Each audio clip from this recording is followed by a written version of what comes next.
ങ്ങളെ മെത്രാസന പൊതുയോഗ അംഗങ്ങളെ, ഇവിടെ ആയിരിക്കുന്ന മാതാപിതാക്കളെ, സഹോദരങ്ങളെ,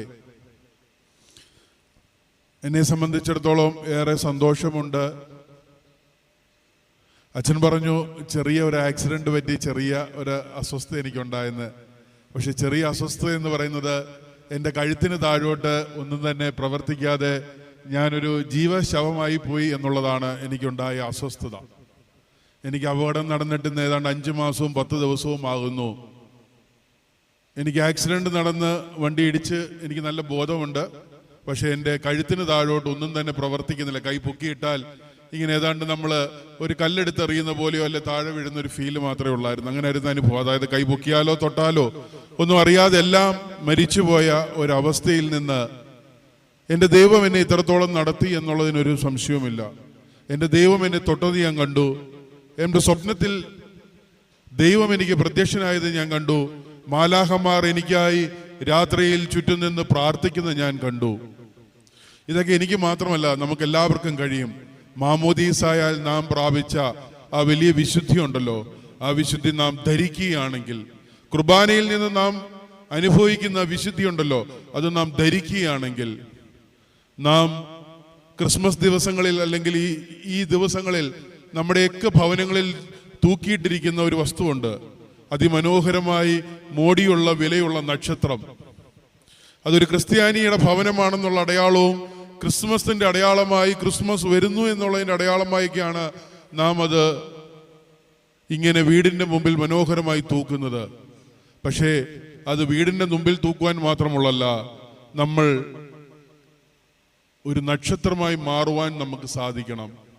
നമ്മുടെ ജീവിതത്തിൽ നമുക്കൊരു നക്ഷത്രമായി മാറുവാൻ സാധിക്കണം. എനിക്ക് ആക്സിഡന്റ് ഉണ്ടായി കഴിഞ്ഞപ്പോൾ ഓപ്പറേഷൻ ചെയ്യണ്ട എന്ന് കുറച്ചു പേർ, ഓപ്പറേഷൻ ചെയ്യണമെന്ന് കുറച്ചു പേർ, ഓപ്പറേഷൻ ചെയ്യണ്ട എന്ന് കുറച്ചു പേർ, ഓപ്പറേഷൻ ചെയ്തു പോയാൽ ഒരു 10-15% മാത്രമേ ഉള്ളൂ രക്ഷപ്പെടാനുള്ള സാധ്യത, മരിച്ചു പോകാനുള്ള സാധ്യതയുണ്ട്. ഇപ്പോഴാണെങ്കിൽ റോണിക്ക് സംസാരിക്കാൻ കഴിയുന്നു, ഭക്ഷണം കഴിക്കും, ഒരു ജീവനുള്ള ഒരു ശരീരം നമ്മുടെ കൂടെ എപ്പോഴും കാണും. അങ്ങനെ നമുക്ക് സൂക്ഷിക്കാം റോണി എന്ന് ഒരു പക്ഷം. അല്ല, എന്ത് പ്രതിസന്ധി ഉണ്ടായാലും ഓപ്പറേഷൻ ചെയ്യണമെന്ന് മറുവശം. ഏറെ പ്രതിസന്ധിയായിരുന്നു. എനിക്ക് ആക്സിഡന്റ് ഉണ്ടായപ്പോൾ വൈദിക ട്രസ്റ്റിയോടും അസോസിയേഷൻ സെക്രട്ടറിയോടും വിളിച്ചു പറയാൻ ഞാൻ എൻ്റെ ഡ്രൈവറോട് ആവശ്യപ്പെട്ടു. അദ്ദേഹം അത് വിളിച്ചു പറഞ്ഞു. വേറെ എൻ്റെ വീട്ടിൽ ഞാൻ പറഞ്ഞില്ല ഒരിക്കലും പറയണമെന്ന്, കാരണം അവരെ കൊണ്ട് താങ്ങാൻ പറ്റത്തില്ലെന്ന് എനിക്കറിയാം. ആശുപത്രിയിൽ ചെന്നതിന് ശേഷം ഡോക്ടർമാർ ഇത് വിളിച്ച് സംസാരിച്ചു, അതിൽ പലേകരുമായി ആലോചിച്ചു. എല്ലാവർക്കും അസോസിയേഷൻ സെക്രട്ടറിയെയും വൈദിക ട്രസ്റ്റിയെയും എൻ്റെ ഭാര്യയെയും വിളിച്ച് ഡോക്ടർമാർ ഇത് സംസാരിക്കാനായിട്ട് വിളിച്ചു. ഭാര്യ പകുതി കേട്ടപ്പോഴേ തല ഇറങ്ങി അവിടെ വീണു. അവളെ അപ്പോൾ തന്നെ കാഷ്വാലിറ്റിയിലേക്ക് മാറ്റുന്നൊരു സാഹചര്യം ഉണ്ടായി. പിന്നെ ഉള്ളത് വൈദിക ട്രസ്റ്റിയും അസോസിയേഷൻ സെക്രട്ടറി എന്ത് തീരുമാനമെടുക്കണം. അവർ പരിശുദ്ധ ബാബാ തിരുമേനിയെ വിളിച്ചു ചോദിച്ചു. പരിശുദ്ധ ബാബാ തിരുമേനി എല്ലാവരുമായിട്ട് ആലോചിച്ചു, ഡോക്ടർമാരുമായിട്ടൊക്കെ ആലോചിച്ചിട്ട് കുടുംബത്തെ ധരിപ്പിച്ചിട്ട് എത്രയും പെട്ടെന്ന് ഓപ്പറേഷൻ ചെയ്യാൻ തീരുമാനമെടുക്കാൻ പറഞ്ഞു. ആ തീരുമാനമായിരിക്കാം എന്നെ ഇന്ന് ഇതുപോലെ ഇവിടെ നിൽക്കുവാൻ അനുവദിക്കുന്നത്. എൻ്റെ സഹോദരങ്ങളെ, ഞാൻ കടന്നുപോയത് ഏറെ പ്രതിസന്ധിയിൽ കൂടെയാണ്. പക്ഷെ ഒരിക്കലും ഞാൻ തളർന്നില്ല. കാരണം ഞാൻ പഠിച്ച വേദപുസ്തകം, ഞാൻ വായിച്ച സങ്കീർത്തനം, ഞാൻ വായിച്ച സുവിശേഷം എനിക്ക് തരുന്നൊരു ശക്തി ഉണ്ടല്ലോ. ഞാൻ ഒരിക്കലും എൻ്റെ ദൈവമേ എനിക്ക് സൗഖ്യം വേണമെന്ന് പ്രാർത്ഥിച്ചില്ല. എൻ്റെ ദൈവമേ നീ എന്നോട് എന്താ ഇത് ചെയ്തതെന്ന് ഞാൻ പ്രാർത്ഥിച്ചില്ല. ഞാൻ ഇത്ര മാത്രമേ പ്രാർത്ഥിച്ചുള്ളൂ, എൻ്റെ കർത്താവും എൻ്റെ ദൈവമേ. എൻ്റെ ഓരോ ശ്വാസത്തിലും ഞാൻ എൻ്റെ കർത്താവിനെയും എൻ്റെ ദൈവത്തിനെയും മുറുകെ വിളിച്ചു. കാരണം കുരിശിൽ നിന്ന് ഉയർത്തെഴുന്നേറ്റ ക്രിസ്തു എനിക്ക് ജീവൻ നൽകും, എൻ്റെ കൂടെ ഉണ്ടാകും. എന്നെ ഓപ്പറേഷന് കൊണ്ടുപോകുമ്പോൾ അനേകർ അവർക്കൊക്കെ അത് മനസ്സിലായി. കാരണം പുറത്ത് സംസാരം റോണി തിരിച്ചു വരത്തില്ല, റോണി മരിച്ചു, അല്ല റോണിക്ക് ഇനി ജീവനില്ല എന്നുള്ള രീതിയിലാണ് പുറത്ത് സംസാരങ്ങൾ നടക്കുന്നത്. എന്നെ തിയേറ്ററിലേക്ക് കൊണ്ടുപോകുമ്പോൾ വരാന്തയിൽ ഇങ്ങനെ സഭയുടെ വിശ്വാസികളും വൈദികരും അനേകർ നിൽക്കുകയാണ്.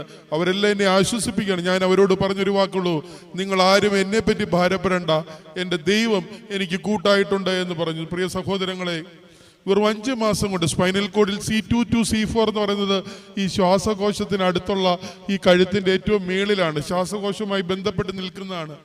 അത് പെട്ടെന്നാണ് നമുക്ക് മരണത്തിലേക്ക് കൊണ്ടുപോകാൻ കഴിയുന്നത്. എൻ്റെ കൂടെ ഓപ്പറേഷൻ ചെയ്ത ഒരാള് ഒരു മുസ്ലിം സഹോദരനായിരുന്നു. എൻ്റെ ഓപ്പറേഷൻ രാവിലെ 8:30-ക്കായിരുന്നു. അദ്ദേഹത്തിൻ്റെ ഉച്ചയ്ക്കായിരുന്നു ആ സഹോദരൻ രണ്ടാമത്തെ ദിവസം മരിച്ചു പോകേണ്ട ഒരു സാഹചര്യമുണ്ടായി. ഡോക്ടർ ഇത് പിന്നീട് എന്നോട് പറഞ്ഞത്, അദ്ദേഹം പറഞ്ഞത് അനേകരുടെ പ്രാർത്ഥനയാണ് റോണിക്ക് ജീവൻ കിട്ടാൻ കാരണം. റോണി ഇനിയും അധികമായിട്ട് ഓടി നടക്കുമെന്നൊന്നും പ്രതീക്ഷിക്കേണ്ട, നല്ല വീൽ ചെയറൊക്കെ കിട്ടും, ആധുനിക തരത്തിലുള്ള വീൽ ചെയറൊക്കെ ഉണ്ട്, അതിൽ നടക്കുന്ന അനേകരുണ്ടെന്ന് അദ്ദേഹം വീഡിയോയൊക്കെ എന്നെ കാണിച്ചിട്ട് പറഞ്ഞു. റോണിക്ക് ഇങ്ങനെയൊക്കെയുള്ള ക്രമീകരണം ഉണ്ട്, റോണി ഭാരപ്പെടേണ്ട എന്ന് പറഞ്ഞ് എന്നെ ആശ്വസിപ്പിച്ചു.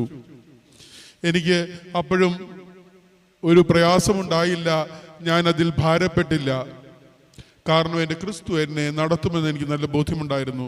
പക്ഷെ ഞാൻ വൈദിക ട്രസ്റ്റിയെയും സെക്രട്ടറിയെയും എൻ്റെ കുടുംബത്തെയും വിളിച്ചിട്ട് ഞാൻ ഒരു കാര്യം പറഞ്ഞു. ഞാൻ ദൈവത്തെ സാക്ഷി നിർത്തിക്കൊണ്ട് പറഞ്ഞു, നടക്കാതെ എൻ്റെ കാൽ ചവിട്ടി എൻ്റെ മണ്ണിൽ ചവിട്ടി അല്ലാതെ ഞാൻ എൻ്റെ ഭവനത്തിൽ പ്രവേശിക്കുകയില്ല എന്ന് പറഞ്ഞു. അത് ദൈവം എന്നെ നടത്തി. വെല്ലൂര് പോയപ്പോഴും അവരും വലിയ പ്രത്യാശയൊന്നും, കാരണം സയന്റിഫിക്കായിട്ട് അവർ പറഞ്ഞു 3-4 വർഷം കൊണ്ട് റോണി ചിലപ്പോൾ ഒന്ന് പിച്ച വെച്ച് നടക്കാം എന്ന് പറഞ്ഞു.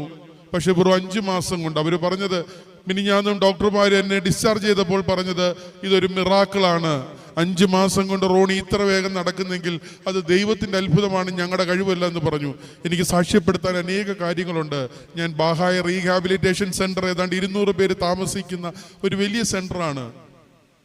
അവിടെ ആഫ്രിക്കയിൽ നിന്നുള്ളവരും വിദേശികളും ബംഗ്ലാദേശിൽ നിന്നുള്ള ലോകത്തിൻ്റെ നാനാഭാഗത്തു നിന്നുള്ളവരാണ് അവിടെ ഇങ്ങനെ ഈ ഓരോ ആക്സിഡന്റുമായി ബന്ധപ്പെട്ട് അവിടെ കഴിയുന്നത്. അവരുടെ കഥ പറയാൻ പോവുകയാണെങ്കിൽ ഒത്തിരിയുണ്ട്. വലിയൊരു സാക്ഷ്യമാണത്. പരിശുദ്ധ ബാവാ തിരുമേനി അതെല്ലാം ഒന്ന് അവിടെ കണ്ടതാണ്. എൻ്റെ സഹോദരങ്ങളെ, ഒന്നും മാത്രം പറയുന്നുള്ളൂ, ക്രിസ്തുവിനോട് ഏത് പ്രതിസന്ധി ആകട്ടെ, ഏത് പ്രയാസമാകട്ടെ, മാമോദീസയാൽ നമുക്ക് ലഭിച്ച ആ വലിയ നക്ഷത്രത്തെ നഷ്ടപ്പെടുവാതെ സൂക്ഷിക്കുവാൻ ദൈവം നിങ്ങളെയും എന്നെയും യോഗ്യരാക്കണം, ആകണം. നമ്മളതിന് യോഗ്യർ. ഇവിടുന്ന് നാം ഇന്ന് കുർബാന ഭക്ഷിച്ചു. ഈ കുർബാന ഭക്ഷിച്ചത് വലിയൊരു അടയാളമാണ്. നാളെ വീട്ടിൽ പോയി പഴയതുപോലെ നാം എന്തും ചെയ്യാനുള്ളതല്ല. ക്രിസ്ത്യാനി പുതുവർഷത്തിൽ കുർബാന ഭക്ഷിച്ചു തുടങ്ങിയാൽ എല്ലാം ആയെന്നുള്ള ചിന്ത നമുക്ക് ശരിയല്ല.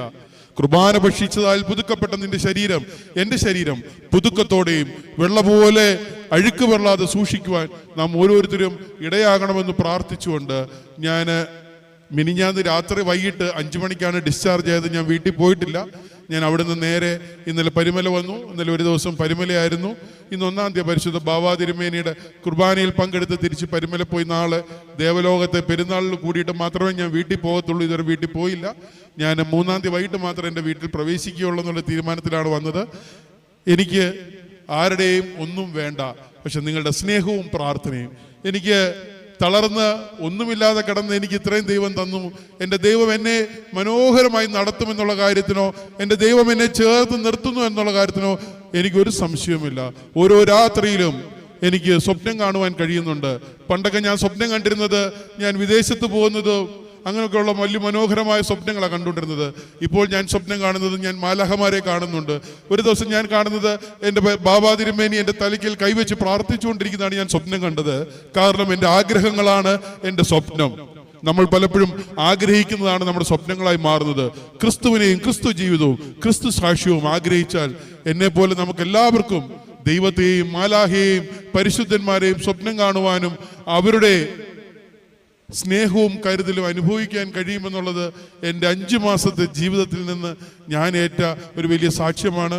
നമുക്ക് ദൈവസന്നിധിയിൽ പ്രാർത്ഥിക്കാം. നിങ്ങളുടെ പ്രാർത്ഥന, നിങ്ങളുടെ യാമപ്രാർത്ഥനകളിൽ എന്നെയും ഈ ബലഹീനായ എന്നെയും ഓർത്ത് പ്രാർത്ഥിക്കണമെന്ന് അപേക്ഷിച്ചുകൊണ്ടും, എല്ലാവിധമായ ഒരു പുതുവത്സരത്തിൻ്റെ ഈ ദിവസത്തിന് അനേക പ്രത്യേകതകളുണ്ടെന്ന് പരിശുദ്ധ ബാബാ തിരുമേനി പറഞ്ഞു. ഈ ദിവസത്തിൽ ഇവിടെ ആയിരിക്കാനും നിങ്ങളെല്ലാം കാണുവാനുമുള്ള സന്തോഷവും നിങ്ങൾക്കെല്ലാം 2024 സ്നേഹത്തിൻ്റെയും കരുതലിൻ്റെയും സമാധാനത്തിൻ്റെയും ആയി തീരട്ടെ എന്ന് ആശംസിച്ചുകൊണ്ടും എൻ്റെ വാക്കുകൾ നിർത്തുകയാണ്. നന്ദി.